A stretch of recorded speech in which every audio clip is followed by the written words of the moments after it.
You don't want to just balance it by adding water here and then balancing the elements. If you do a balance in a single equation like this, you have to do what we call balancing by oxidation state. And so what happens is you got to make sure that the oxidation states, in addition to the atoms, are balanced. And so if you just did this in one step rather than splitting up into two half reactions, you can do that, but you got to make sure all the oxidation states are accounted for, which is too much hassle for me. So I just split it up into two half reactions.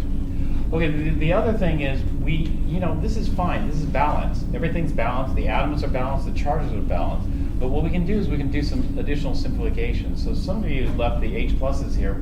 If there's 4 H pluses on the left and 4 H pluses on the right, we can just cancel those out. And so a lot of you had this equation here, but the same thing. If there are 2 waters on the right and 1 water on the left, then we'll cancel out one of those and just write 1 water here. And so to simplify this, what we're going to have is ethanol. Ethanol is soluble in water, so we can use AQ for that. And then O2 is not very soluble, but it can get in contact with the water. It's really gas. This is going to yield CH3COOH, acetic acid, which is soluble in water, and plus an H2O.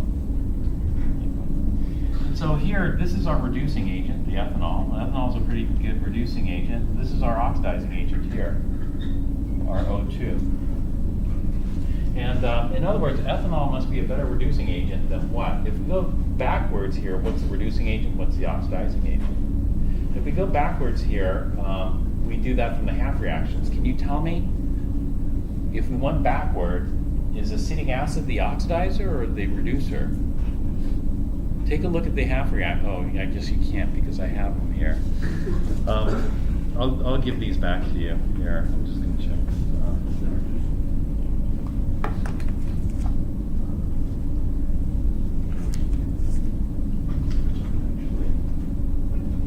You can pick these out here. But I'll just tell you. When you look at the half reactions, then we can see, ethanol is oxidized, so this is going to be our reducing agent here. Is that right? This will be, wait a minute, is that right? Oh, I got to think about it. So probably the easiest is just to look at the half reactions. So if we look at the half reactions here, then did ethanol lose electrons or gain electrons? Well, ethanol lost electrons as a reducing agent. Therefore, its conjugate, this has got to be its conjugate oxidizer. So reducing agent, conjugate oxidizer. If this was our oxidizing agent, then its conjugate must be the reducing agent. So this is a reducing agent. And so, in other words, we had reaction here. So ethanol is a stronger reducing agent than water. Water is a weaker one. And then oxygen is a stronger oxidizing agent than acetic acid.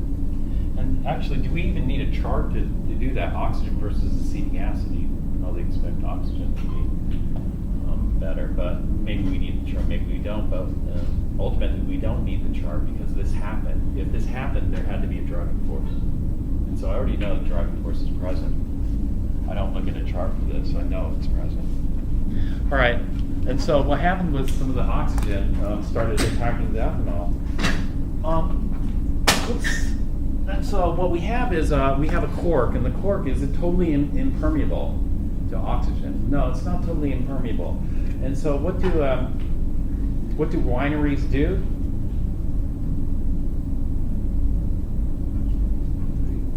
Wineries will do this.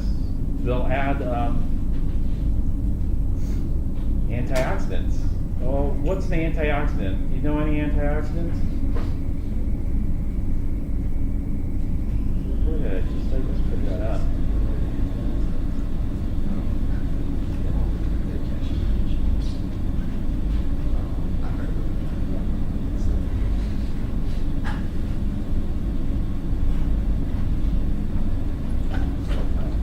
Well, sulfites. Sulfites in wine. This is from Scientific American. Sulfite. What's the formula for sulfite? SO3 charge, 2 minus. SO3 2 minus is sulfite. SO3 2 minus is correct. Sulfate is SO4 2 minus, so sulfite's SO3 2 minus. Sulfite, first a little background, sulfur dioxide, SO2, that's not sulfite. Sulfur dioxide is a chemical compound made up of sulfur and oxygen. It occurs naturally but can also be produced in the laboratory. It's used to preserve foods and beverages, which it does by acting as an antioxidant and antimicrobial. And so why do they call sulfur dioxide sulfite? Well, one of the reasons why they might call it sulfite, what's the oxidation state of sulfur and sulfite?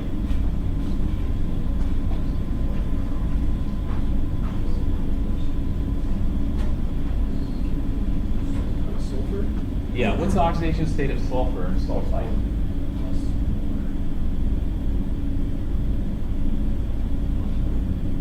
Plus what? Plus 4. What's the oxidation state of sulfur and sulfur dioxide?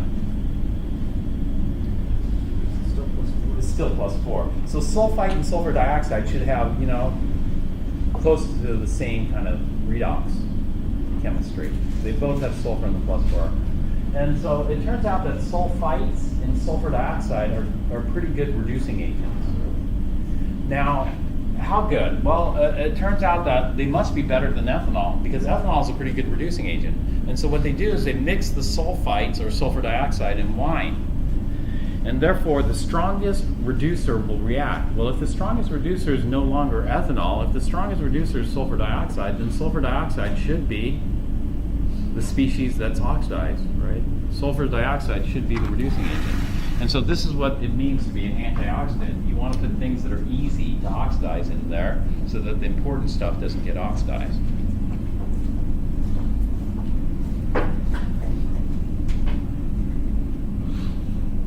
So anyway, sulfur dioxide has been used in winemaking for thousands of years. Ever since the ancient Romans discovered that it would keep their wine from turning into vinegar. To this day, winemakers use sulfur dioxide to preserve the flavor and freshness of wine. It is true that Santa Barbara wine I did buy did turn into vinegar, which surprised me. I wasn't expecting it to be vinegar. And so what happened there? Did they forget to put the sulfite in?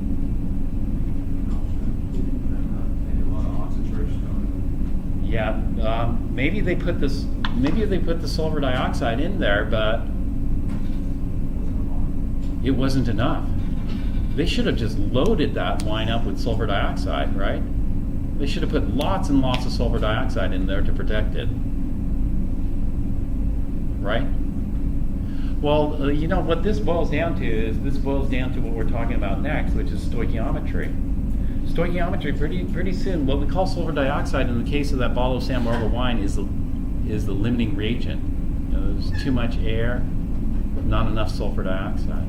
The oxygen would have been the excess reagent, and so we had a limiting reagent, excess reagent type problem. That could have been easily corrected had they put in lots of sulfur dioxide, but a lot of people don't like sulfur dioxide. People are saying it causes headaches, etc. So this Scientific American article is about the myths about headaches and whatnot. Let's see the little title here.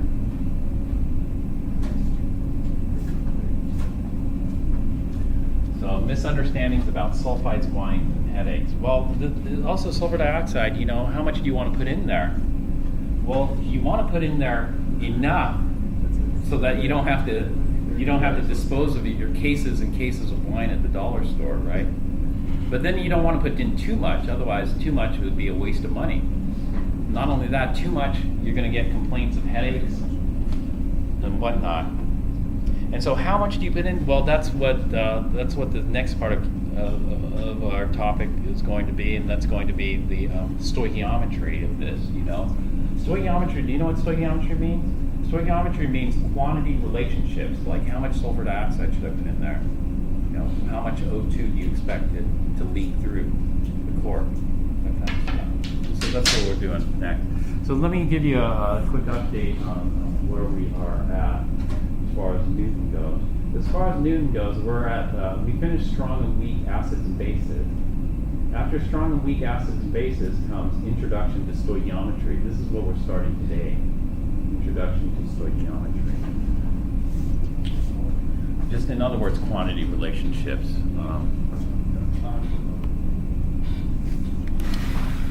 All right, so introduction to stoichiometry. This is the next chapter. Next chapter, let's go ahead and take a look at the PowerPoint for this particular chapter, which is behind schedule. What's the chapter?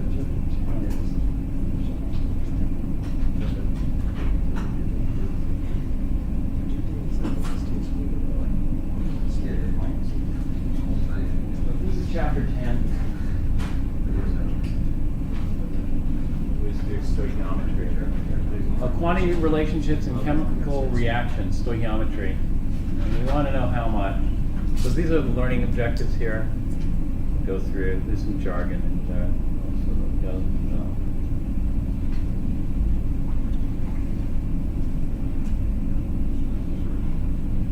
All right, we already have a quantity relationship. One of the quantity relationships is this, the balanced chemical equation.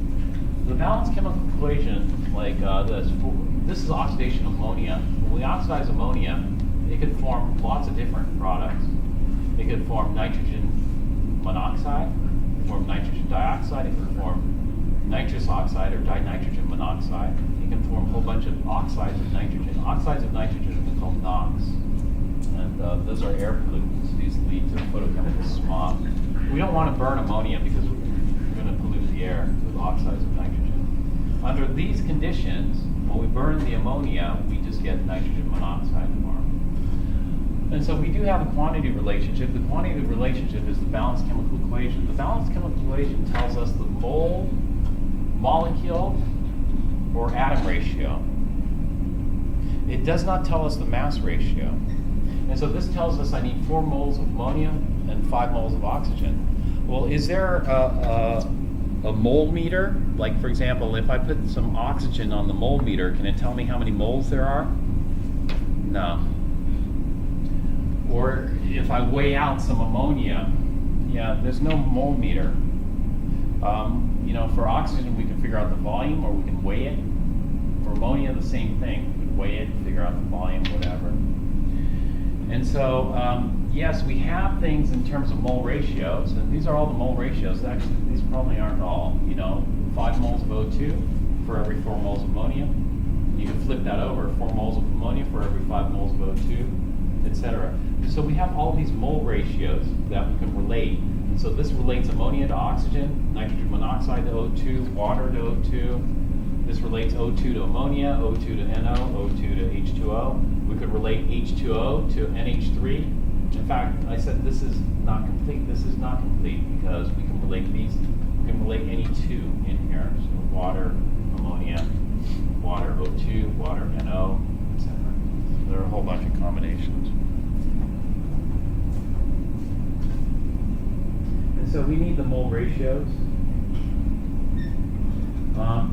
This is not a typical stoichiometry problem because typically we aren't given the moles. Typically we're given some amount in different terms, grams or whatnot. But anyway, this makes it easy because if we have 3.20 moles of ammonia react according to the equation, how many moles of water will be produced?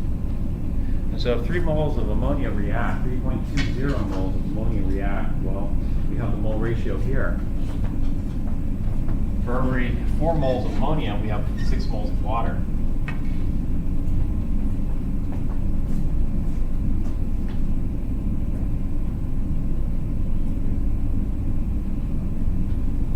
And so this is the conversion factor we need to go from. We need to get rid of moles of ammonia and replace that with moles of water. So we use it here. If we want to go in the reverse direction, we invert that. But we use that. And then it's just dimensional analysis. 3.20 moles of ammonia, convert that to moles of water. This is the heart of stoichiometry. The heart of stoichiometry is called a mole-to-mole conversion. And so in the center of every stoichiometry problem will be a mole-to-mole conversion like this.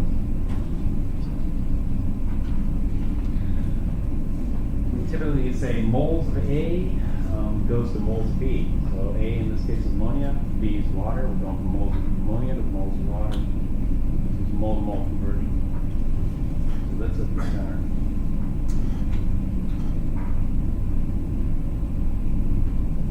So this is the,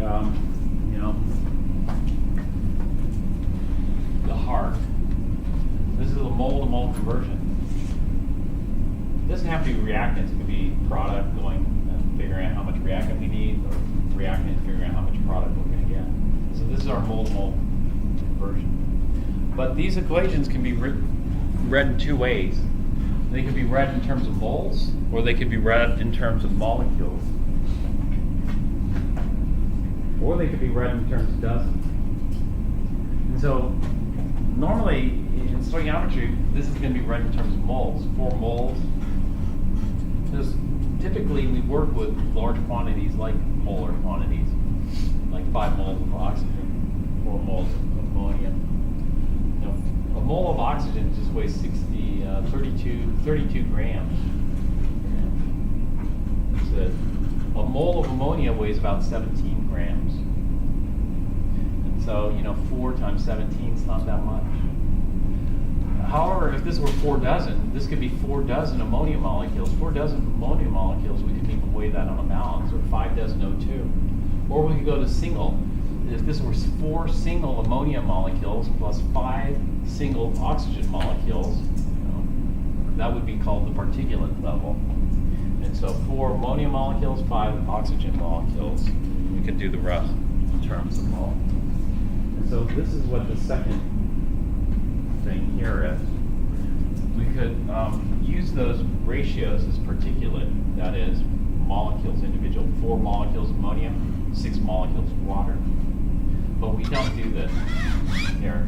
For this chapter, we're just doing mole-to-mole because we don't work with such small quantities. We work with large quantities. So that's why we need the mole. And so that top one, I don't even talk about Chem 1A that much.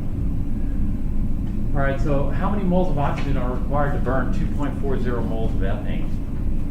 So we're going to do a combustion here, and so the first thing we need to do is we need to balance the chemical equation. Now, here, this is a combustion reaction, so they expect you to be able to figure out the balanced chemical equation just based on the given.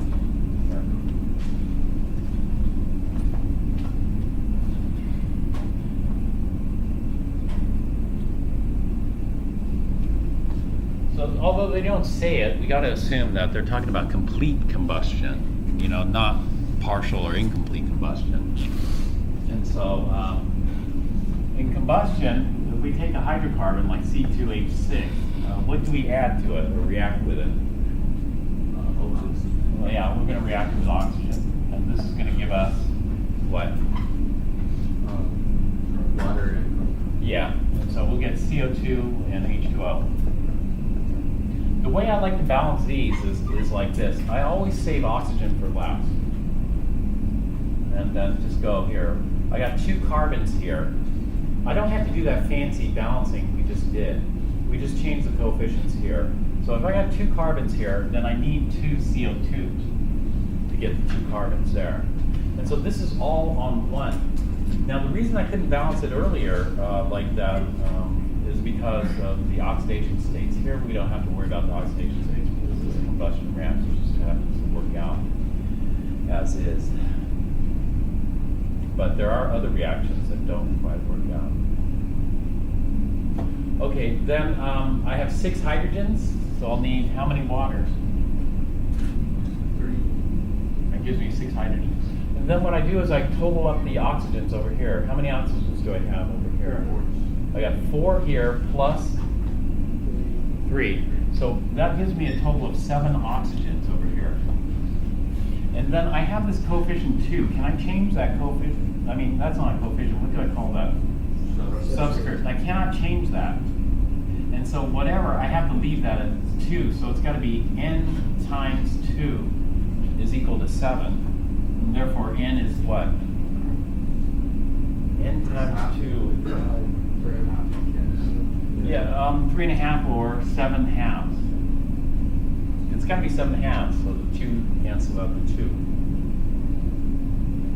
Now this is fine if we're talking about moles. If we're talking about molecules, this doesn't work. So can you have 7.5 of an O2 molecule? No. But you can have 7.5 of a mole of O2 molecules. There's no problem with that. But typically, sometimes we like fractions, sometimes we don't. And so fractions are okay, but for stoichiometry, it means it's kind of a pain because you have to deal with fractions. To get rid of the fraction, we'll just multiply the whole thing by 2. And so if we get 2C2H6 plus 7O2, this is going to yield 4CO2 plus 6H2O. Now we'll put in the state. C2H6 happens to be a gas, ethane's a gas, so O2 is a gas, CO2 is a gas, but water is a liquid. So this would be the balance. The way we read this is 2 moles of ethane plus 7 moles of oxygen yields 4 moles of CO2 plus 6 moles of water. And so I can relate any of these as a fraction to one another. That's the balance chemical equation. So how many moles of oxygen are required to burn 2.40 moles of ethane? Well, for every mole for every 2 moles of ethane, I'm going to need 7 moles of oxygen. So that's my mole ratio. So let's take a look. First, a balanced equation. Then they get the mole ratio. And we'll just do the here. So for every 2 moles of ethane, I need 7 moles of oxygen. Well, I have 2.4, so I'll need a little more than that. So I'll just use a little bit of dimensional analysis to get 8.40 moles of oxygen. It's the amount that's required.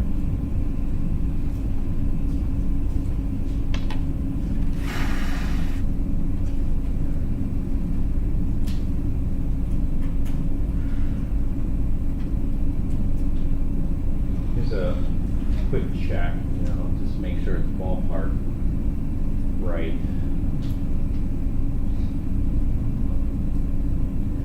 Okay, but the problem is there's no mole meter. If there's a mole meter, then figure out stoichiometry quite easily.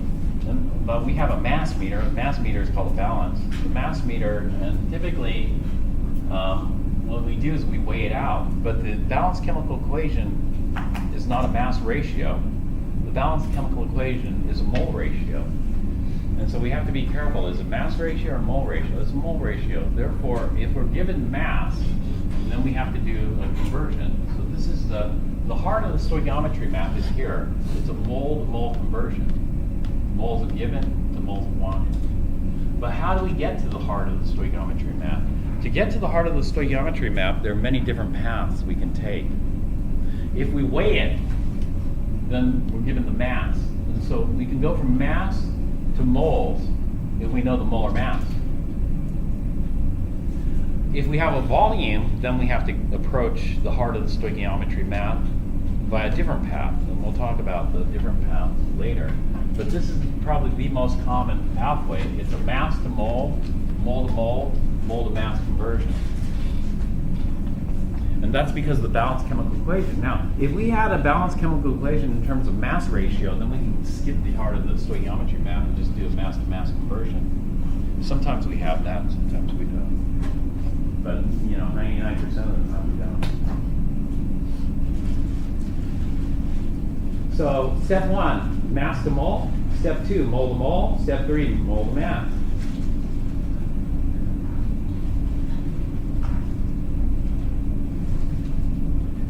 So let's go back here.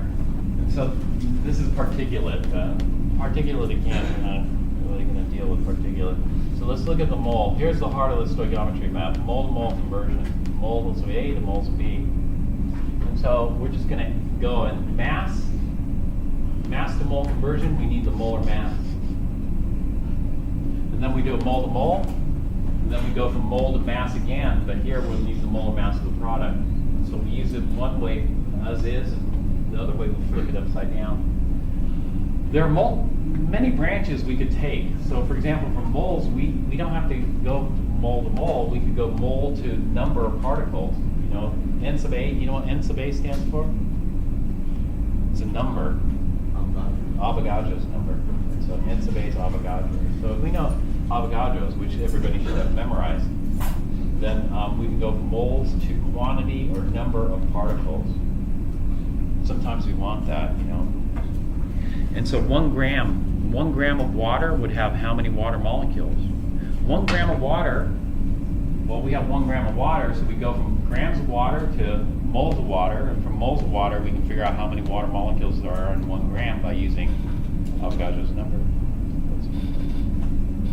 Or if we combust, you know, if we combust 1 mole of ethane, so, well, let's go, not 1 mole, let's combust 1 gram.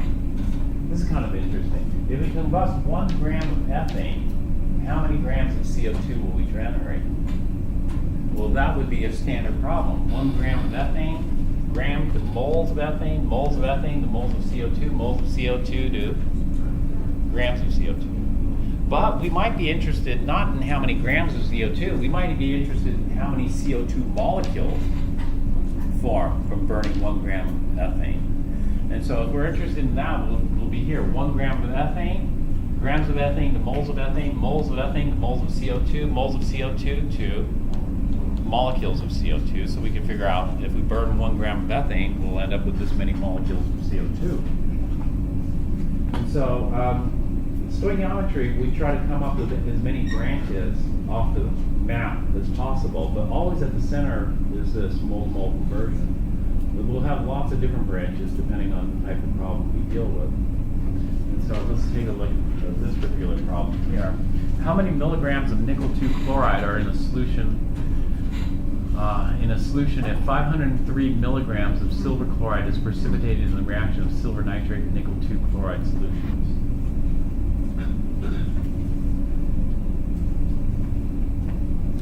So whenever we do a stoichiometry problem, we have to come up with a balanced chemical equation first.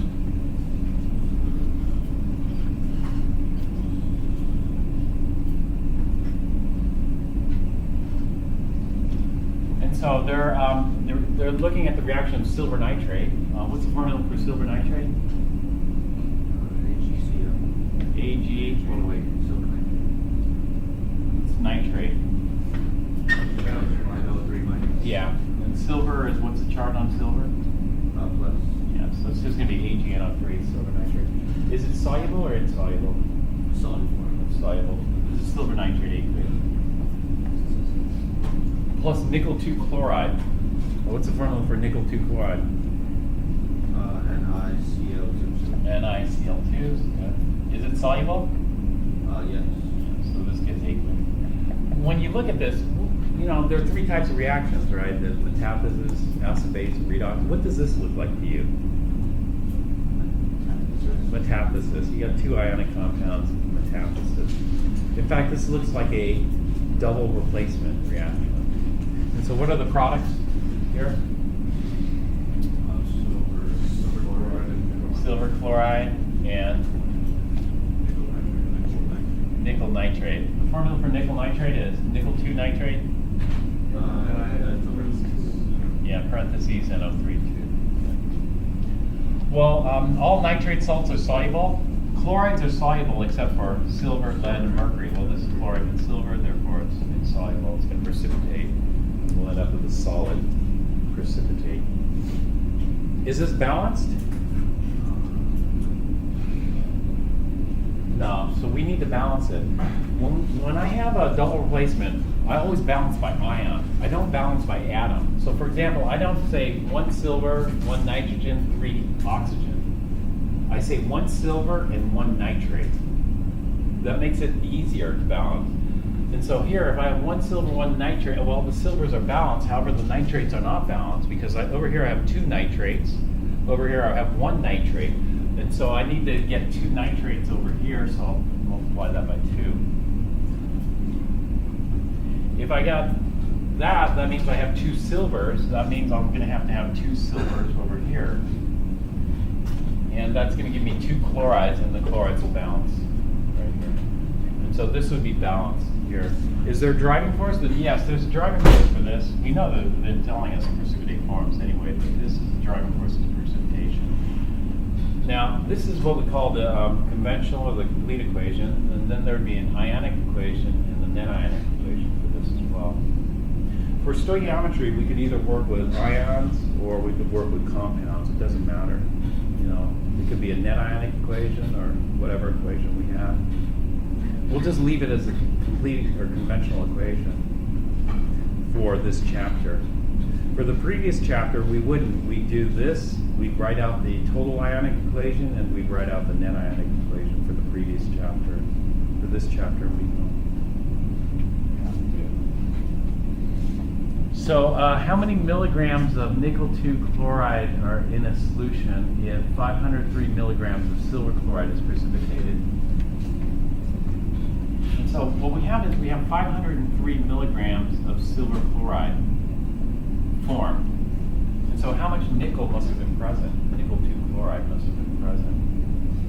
And so what we do here is we're going to go from milligrams to grams, from grams to moles, and that'll take us to moles of silver chloride. From moles of silver chloride, then we want to switch it to moles of nickel 2 chloride. Nickel 2 chloride. And from moles of nickel 2 chloride, we're going to go to grams of nickel 2 chloride, and then finally to milligrams of nickel 2 chloride. And so this is kind of the path we're taking. So this is the center of the stoichiometry map here. It's a mole-to-mole conversion, moles of silver chloride to moles of nickel chloride. And so we just do that using conversion factors here.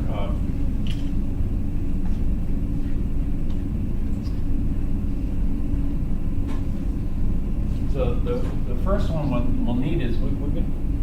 Well, actually, let's just go ahead and do it over here.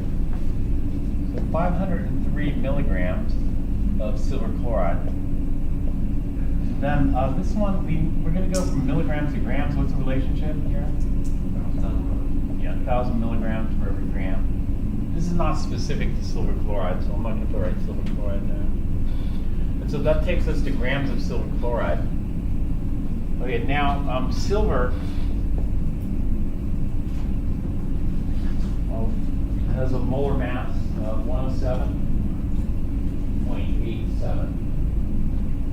107.87. Chlorine has a molar mass of 35.45. So silver chloride has a molar mass of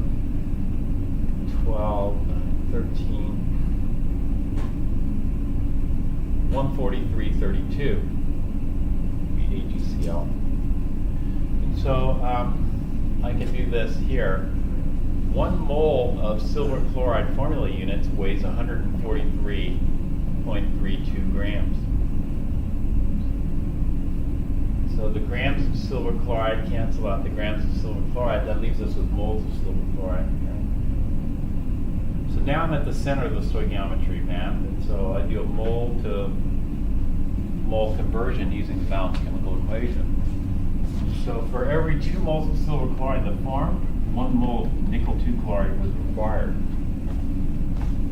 And so 1 mole of nickel 2 chloride is required for every 2 moles of silver chloride that forms. So moles of silver chloride cancel out moles of silver chloride. That leaves us with moles of nickel 2 chloride. All right, so nickel is 58.69.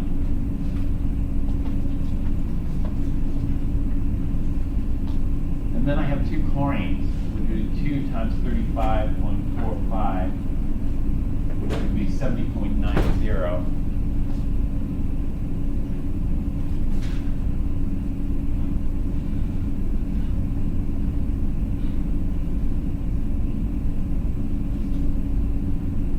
129.59 for NiCl2. 129.59. So there's 129.59 grams of NiCl2 in a mole of NiCl2 formula units.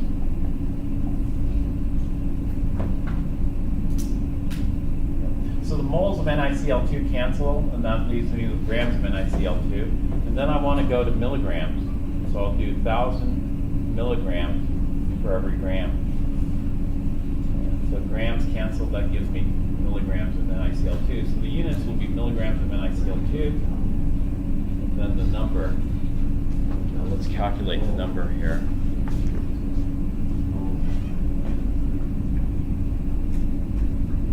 The number is 503. Okay, I'm multiplying and dividing by 1,000, so I'll skip that step. 143.32 divided by 2 times 129.59.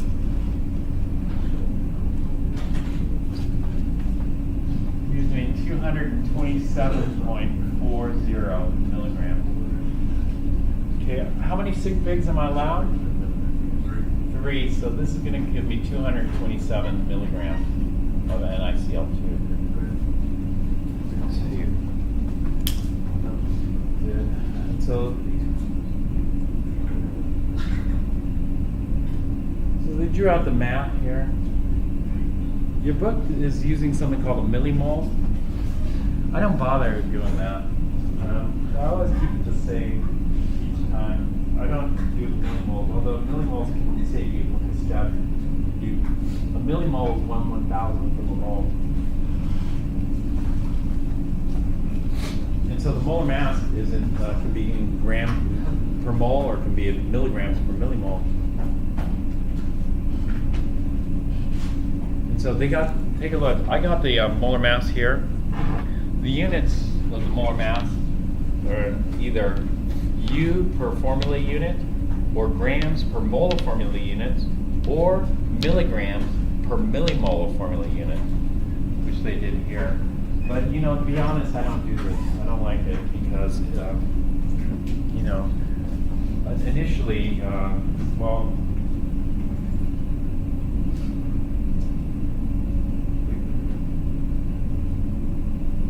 when you're starting out, it's nice to have a pattern that you can call. And having too many variations of the pattern initially is too much. So I do it this way. In fact, I do all stoichiometry problems like this here, with a mole-to-mole conversion at the heart rather than a millimole-to-millimole conversion. But if you prefer this, go ahead and use it.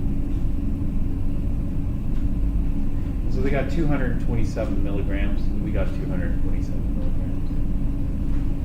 Took us a little bit of extra time, but it's okay.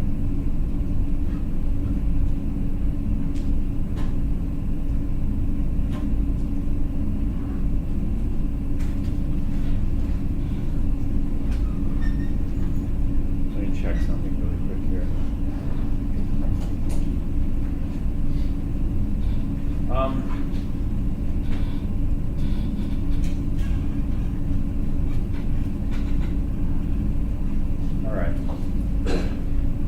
Talk about an advanced, maybe a little bit more advanced technique here.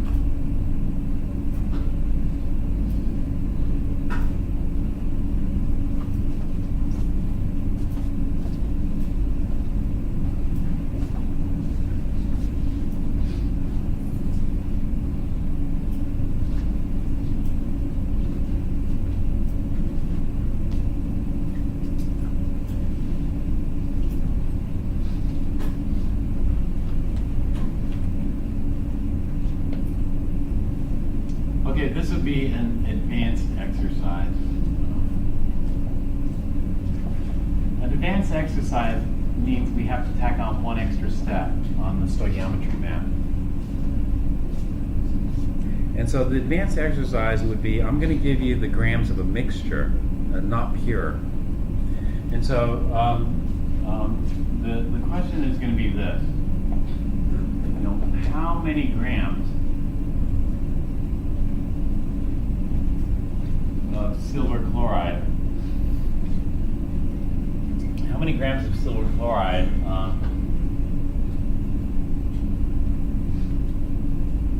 precipitate?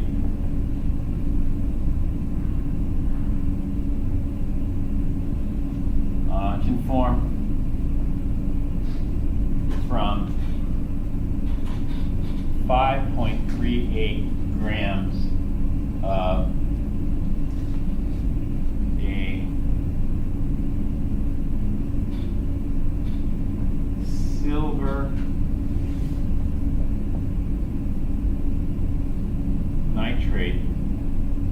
mixture containing 80% silver nitrate and 20% inert ingredient. Inert just means it doesn't react in our particular reaction. It doesn't mean it's inert to everything. It's just inert to nickel 2 chloride. So here, does not participate in this reaction.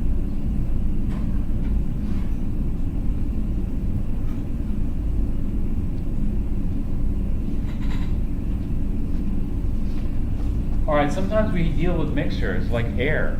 You know, is air pure oxygen? No. And so if I had 100 grams of air, well, how many grams of oxygen are there? It's not 100 grams of oxygen. You have less than 100 grams of oxygen and 100 grams of air, right? Well, that's what happens when we're dealing with mixtures. So if I have a mixture that can contain silver nitrate, it's not. This 5.38 grams is not pure silver nitrate.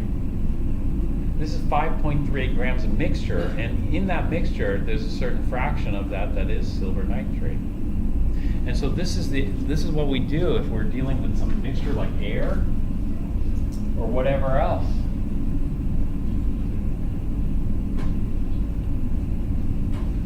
Okay, so the way I do the stoichiometry map so far is we have grams of A. We can go from grams of A to moles of A.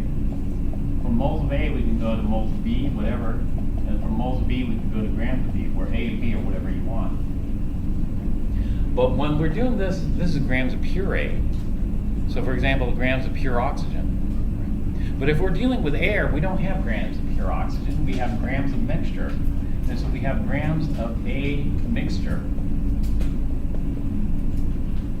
And so we're not starting off with pure A, we're starting off with a mixture, and then from this mixture we got to figure out how many grams of, so if we had 100 grams of air, how many grams of that is really oxygen? Well, in order to figure this out, we need an additional conversion factor. We need the percent by mass composition.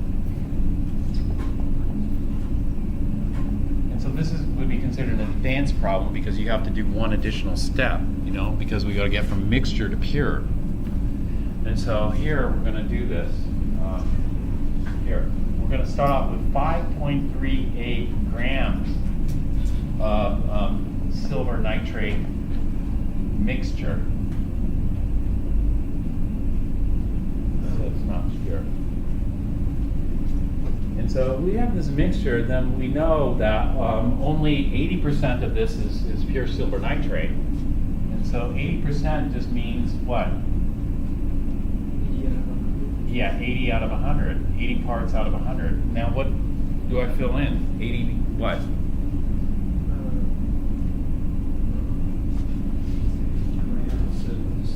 Yeah, 80 grams of pure silver nitrate for every 100 grams of silver nitrate mixture. And so this is actually a very common problem, because of fertilizers or whatever you're dealing with. We deal with so many mixtures out there that in order to do the stoichiometry, we need to figure this out.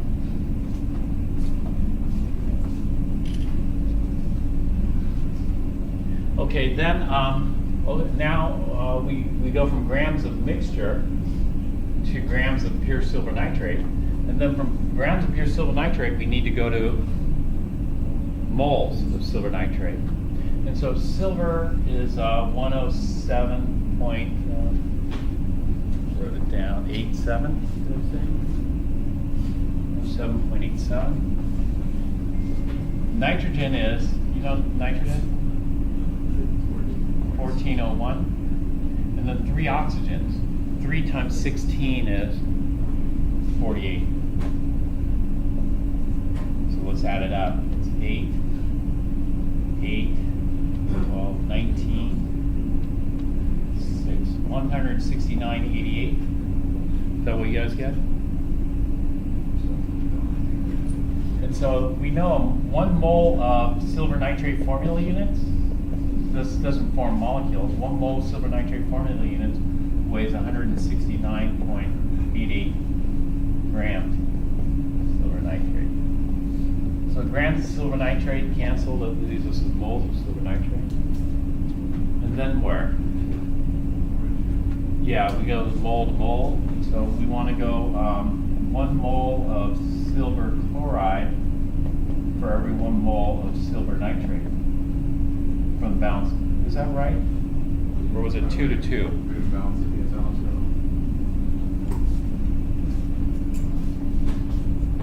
Oh, wait, hold on. I think it was that's 2-2. 2 2? So, I mean, there's 1-1. Well, 2 2 1 1, same thing. Right. But to be consistent, we'll just do 2 2. The equation. To be consistent with the equation. 2 to 2. All right. So moles of silver nitrate cancel moles of silver nitrate. That leaves us with moles of silver chloride. And then we calculated it earlier. What was the molar mass of silver chloride? Like 143.32 grams of silver chloride for every mole.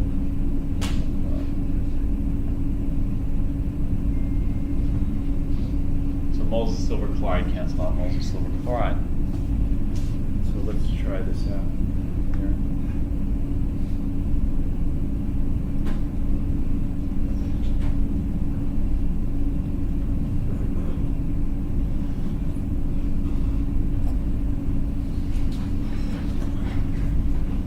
So I get 5.38 times 80 divided by 100 divided by 169.88 times 2 divided by 2 is 1 times 143.32 363.